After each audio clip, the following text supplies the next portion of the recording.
Ashton Hagans is a sophomore from Kentucky. In his second season, he averaged 1.9 steals per game and 0.2 blocks per game. Both stats were improvements from his freshman season averages of 1.6 steals and 0.1 blocks per game.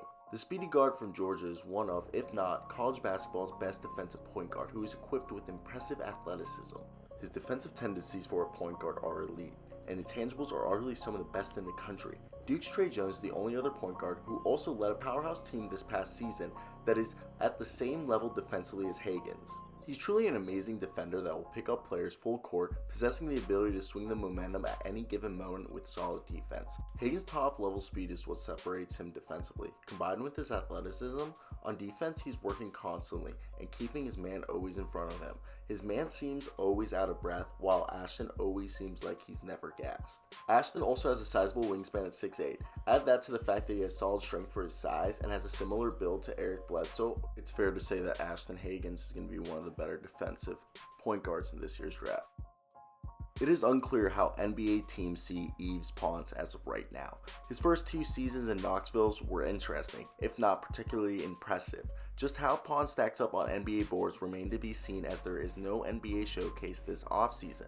The reigning SEC Defensive Player of the Year brings the size and athleticism that is covered by NBA front offices these days. Much as he's done for the Vols, Poles brings the ability to defend multiple positions and to help offensively.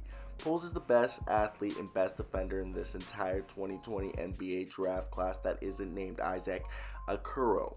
You often hear things like he can guard all 5 positions, which tends to be an exaggeration. This is not the case for Pons. He can quite literally guard any point guard, any center, and anyone in between. He can play the 4 and at times even the 5. In a small ball lineup that the NBA thrives on is a great thing to know that he can do. What makes him even more intriguing is that he averaged 2.4 blocks per game this past season, but only 0.4 steals per game, both of these averages being career highs. The thing about Pons is that he played the 3 as a sophomore, so that's why the block totals were non-existent during his freshman and sophomore campaigns. As a junior, he was Tennessee's 4, which meant that he was in the paint more and that he is a natural rim protector. This is the role he would need to play in the league to succeed immediately and to have a long career. Put it all together, I'll buy on a player that has elite NBA skill with the potential to fill out his game to be effective in that role. He boasted eye-popping athleticism but no refinement in his game.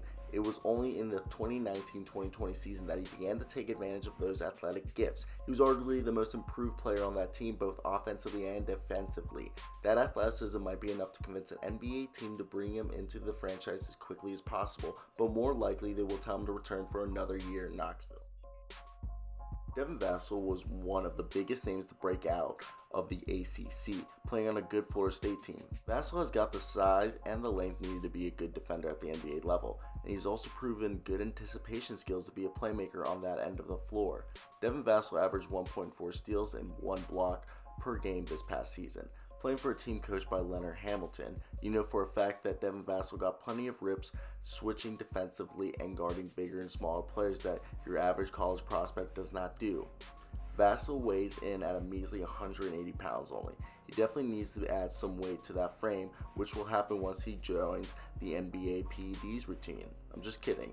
Devin Vassell is precisely what you look for in a 3-and-D wing in the modern era of the NBA. Devin Vassell is an athletic, high-motor swingman that is a rangy defender that can get steals, blocks, and stops for his team. He will need to become a more consistent player in games, as well as improve his ability to make plays on the defensive side. But Vassell's athleticism combined with his ability to shoot and defend is what makes him one of the better defenders in this year's draft class. DePaul forward Paul Reed averaged 2.6 blocks per game, 1.9 steals per game as a junior for the Blue Demons in 2019 to 2020. Here's what you need to know about Paul Reed right now. Since Shane Battier left school in 2001, there has been 2 high major players that have averaged at least 2 blocks and 2 steals per game in the same season, Mateus Thybulle and Nerlens Noel. Paul Reed has the size, length, athleticism, defensive playmaking, and defensive versatility you want from a player in the NBA. Reed would have benefited from selling teams on his shooting and workouts, but he's one of the only players this year to total 70 blocks and 50 steals. He's a unique defensive playmaker who's still skilled and capable outside when set. Paul Reed's defensive upside is likely his biggest draft selling point. Shooting, however, has become a concern for him heading into the pre-draft process. Aside from the weakness outlined above, teams usually shy away from picking up guys like Paul Reed because they don't have any definitive position. He seems to be one of those skinny tweener bigs that we know Toronto has it down to a science in terms of developing those types of players. As they've done it already with Pascal Siakam, OJ Anunoby, and Chris Boucher, we're seeing players with similar skill set be able to develop nicely. Reed is a kid who's willing to work, and in his own words, the one thing he wants NBA teams to know about him is put me in any position and I'm going to make a difference. So I could see a team like Toronto, Milwaukee, San Antonio, or the Clippers take a second round flyer on Paul Reed. I don't think it's crazy to say that Doak helped his professional outlook more than any player in college basketball this past season.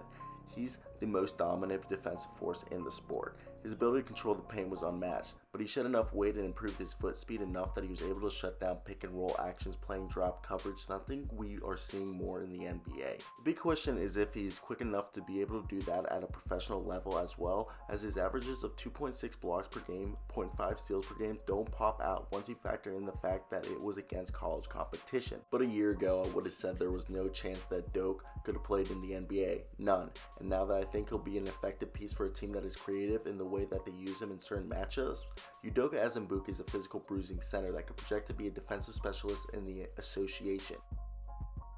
Isaac Okoro is another guy that people should be higher than consensus on, even though he averaged 0.9 blocks per game and 0.9 steals per game, because he has a chance to be a really good starter on an NBA team for the next 12 years. I'm not sure there's anything more valuable in the modern NBA than a wing that is a multi-possessional defender that can guard in space and that is capable of creating against a closeout or in isolation, but I'm sure that there is no one in the 2020 NBA draft. You shouldn't think that it's crazy to say that Okoro was the best perimeter defender in college basketball this season. He can guard up, he can guard down, he can move his feet, he's already built like a pro, he's shown the ability to block shot as a help side defender. It's what he hangs his hat on. Isaac Okoro is a skilled, versatile swingman that has a variety of skills that could prove to be useful immediately at the next level as a solid defender. So yeah, that was basically the end of the video. I hope you guys did enjoy it. Like, comment, subscribe, and let me hear your opinions. Those were my top 5 and maybe like technically top 6 best defenders of this year's draft class.